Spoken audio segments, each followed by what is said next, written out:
If your conversion rate isn't rising, you are losing sales, you just probably don't know about it yet. Let's dive into why. I had a client earlier today ask me, is 20% a good conversion rate?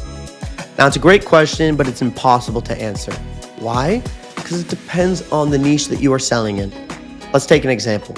We work with Mavi, right? They're a public company that sells jeans. For them, in the jeans category, if you get a 1% conversion rate, you are crushing it, right? You are doing far better than the competition. We also have a client that sells hamburger buns. In that category, if you have a 20% conversion rate, you're doing okay, right? There are hundreds of thousands of different subcategories that you can sell in, and it is highly dependent on your specific market. So I want to walk you through how you can figure out what your conversion rate is and how it compares to the competition.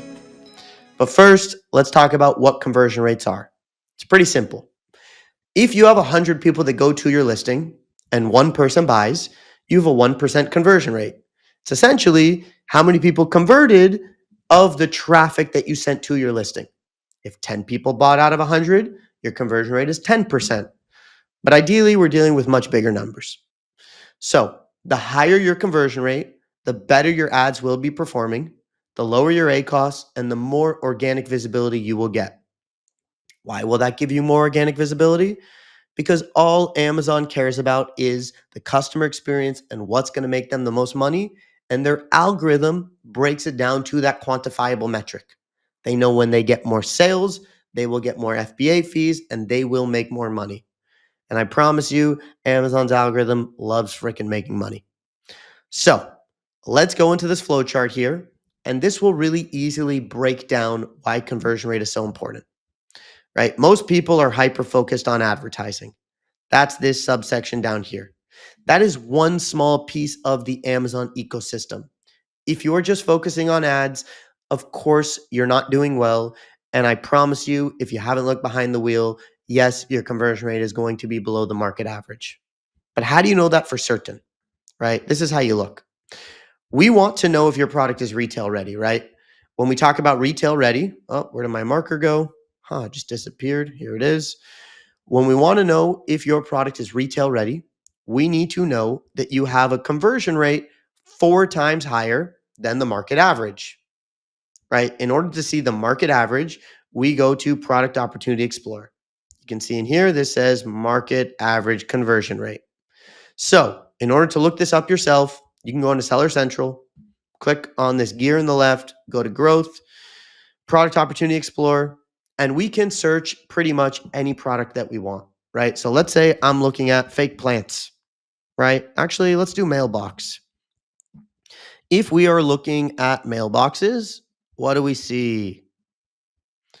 Okay, mailbox for outside was searched 2.7 million times in the past 360 days, right? Out of those 2.78 million people that bought a product, that searched a product, what percentage do you think bought?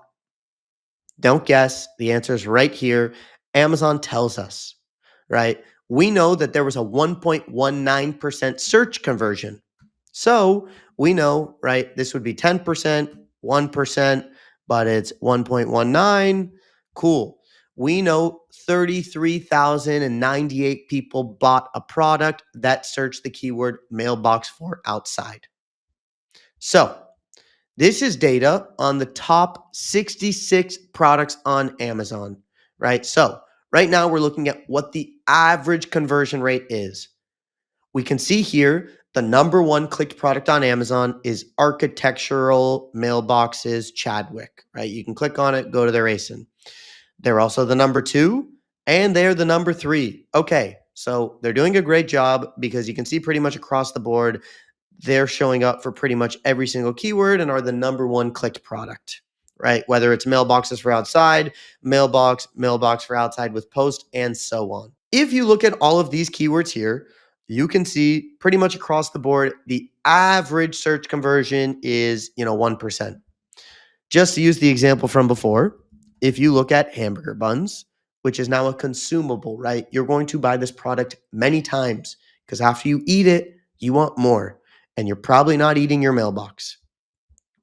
The keyword hamburger buns, out of 1 million people that searched it, 24.38% of people bought a product, right? That means 1 in 4 people are buying a product that are searching the keyword hamburger buns, as opposed to for mailbox, it's closer to 1 in 100.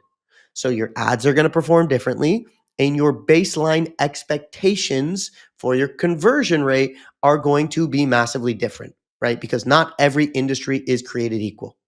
We can never change what the window shopping experience in a category is. What we can do is ensure that once again, we are 4 times higher than the market average. So for hamburger buns, we want to shoot for an 80% conversion rate. But within the mailbox category, we want to be closer to 4%. So this is just the market average conversion rate. Next, we need to look at what is your conversion rate, right? We need to go into brand analytics and search query performance in order to get that information. So here's the next step. If you go back to Seller Central and you hit the left gear icon and you go to brand analytics, in here, we can now look at metrics on your account, right? So hit search analytics, go to search query performance.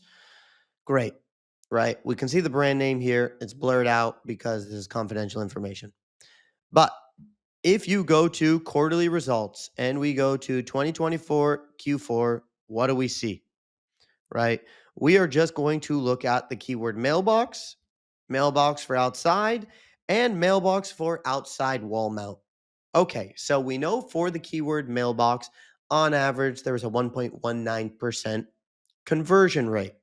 But we want to know how we're doing compared to the competition. So for this brand that we just did an audit for, we can see they had 500,000 impressions for that keyword on Amazon. We first want to know what percentage of the potential impressions are you showing up for, right? An impression can be organic or it can be ad driven, but we just want to know how often are people even seeing your product. An impression just means that when someone goes to Amazon and they search mailbox, that you show up on the page. If you are further down on the page than here, you are not getting an impression, right? But the moment I go down here, this just got an impression. So we can quickly see out of the 500,000 impressions for this keyword, they only got 11,000 impressions, right? So just, to set expectations, currently they're just showing up for 2.08% of the searches, but out of the total impressions, because with each search there are many impressions, they only showed up for 0.09% of the potential impressions for that keyword. Okay, so they're obviously not showing up for most keywords, right? Or for most searches for that one keyword. But we want to know, okay, cool. Out of the 11,000 impressions, we can see they got clicked on 151 times. Now, this is where things get exciting, right? Here's where we start to calculate your conversion rate. Out of the 151 people, they had 35 people added to cart, right? So far, we're basically seeing a 23% add to cart rate. Okay, that's really good. That's awesome. I mean, we have to keep in mind that in general for that keyword, there were 27,317 add to carts. So when we saw this audit, we're like, you're getting almost no add to carts. You're getting 0.13% of the add to carts. But cool, a 23% add to cart rate, especially in a category with a 1.19% conversion rate. That's good. We're just looking for a 20% roughly there. Okay, from here, out of those 35 add to carts, we go down and we can see, hey, they got 7 purchases. Okay, so you can quickly do math, right? And it's annoying Seller Central doesn't just have this information here. You now have to go into a calculator and do 7 divided by 151 times 100. And you can see they have a conversion rate of 4.6%. Cool. So we know that if we go back to the market average, that it was 1.19%. Right? Let's just open that up real quick. It looks like that was mailbox for outside, right? For mailbox, it has a 1.14%. So in order to start getting organic visibility, we need a 4.56% conversion rate. They're damn close, right? So you're now at a point for this keyword where you can start putting pedal to the metal on advertising because you're at a point where you have an above average conversion rate. But that's just one keyword, right? Let's look at mailbox for outside. Here we can see they got 5 sales, right? 5 sales out of 201 clicks. Cool. So we look at this keyword and we can now see, okay, they have a 2.48% conversion rate. Significantly worse because once again, if you go to Product Opportunity Explorer for 1.19%, we want a 4.76% conversion rate. So, when you're asking, do you have a good conversion rate? It also can't be looked at from a holistic point of view. We need to break it down granularly. They have a great conversion rate when it comes to the keyword mailbox. They have a bad conversion rate when it comes to mailbox for outside, right? We'll make another video on how to actually figure out how do you raise your conversion rate. While we're in here, just one quick thing to show you that's cool. You can see on Amazon, right, what are the purchase drivers, right? We can see why people are buying something and the customer review insights. So, quick snippet, they should add easy to install in an infographic because 62% of customers are searching for that exact metric, right? When you use the exact customer terminology, you will start to convert better. 47% are looking for one that is sturdy, right? Amazon is basically spoon feeding you all the information that you need to put in your listing. That's one of 100 ways that you can go about raising your conversion rate. But I just want to give you the tools so you can know how you are doing compared to the competition initially. Conversion rates are insanely important. And per usual, it's 1 out of 1,000 crucial elements in order to succeed on Amazon and stay ahead of the competition. So if you have any other questions, write a comment down below, subscribe. We'll see you in the next video.